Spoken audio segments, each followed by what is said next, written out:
scouting to my father was the most important thing in his life. It's what he applied himself to 100%. And it was a much more integrated program back then than it is now. You know, today I remember when I was a wee below, and we carved soapbox derby cars and painted them and drove them down things, and you do some camping things. But what they went into was much more in depth, and that really had a lot to do, I believe, with his scout leader, but also in the fact that he really wanted to be an Eagle Scout. He wanted to do absolutely everything in the scouting manual from A to Z and be the very best at it of anybody in the troop. And so I think that was a large driving force in his life, and the values that he learned as a Boy Scout never left him. And to the day he died, he always did the right thing. And there's one thing that I learned from my father is it's not hard always doing the right thing, because in your soul you always know what the right thing to do is. The hard part is just knowing and doing. And he always knew and did the right thing. So it was so, and I think that he really got that from the Boy Scouts. When I was 11 years old, they had a Boy Scout troop run by a Mr. Russell. I was able to join this when I was 11 years old, although I understood later that you had to be 12 years old to be a Boy Scout.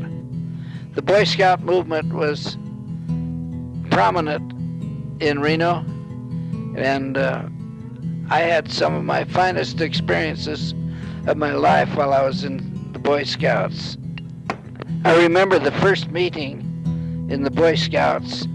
They decided to give us a project of making a pair of skis. So each and every one of us went to the lumber yard and bought 2 billets of wood, which was Oregon pine, and we fashioned the billets to be bent out of that wood. They were 7 feet long and about 4 inches wide.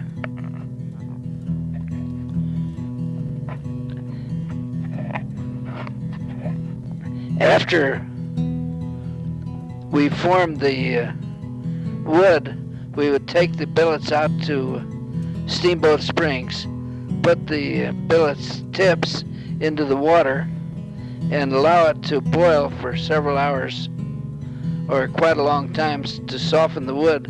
Then we would put it in a form that we had made in the shape of a box with broomsticks inserted into it to cause the wood to be bent properly for the tip.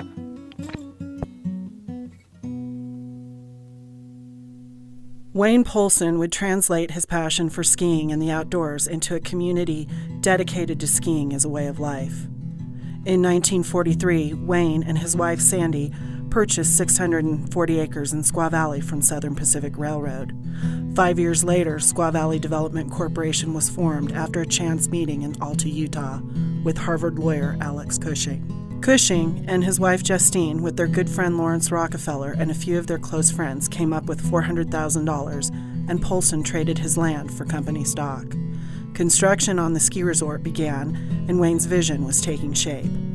Polson and Cushing disagreed on many key points, and it was an uneasy partnership from the beginning. In 1949, just before opening day, Cushing called a board meeting while Polson was out of town. Cushing owned 52% of the stock, and his friends held another 46%. Polson was voted out, and his dream for Squaw Valley was lost. It was a different world. It was a world where a handshake meant everything, where a man's word was much better than a credit card, and it was just a more gentle world, and something that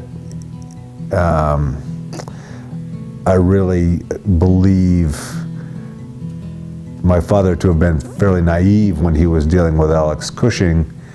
But when you look at the environment in which he grew up, he couldn't have ever even comprehended that people like Alex Cushing existed when it came to doing dirty business deals or things of that nature. So your father has some letters from Alex that you found in your parents' possessions. Yeah. Handwritten letters Yeah. where Alex makes some assurances. Yeah. And that was...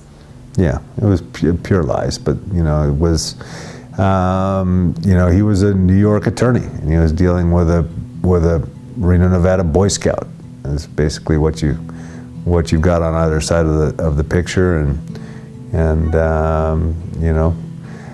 Alex didn't do anything that a good businessman wouldn't have done. Fair enough.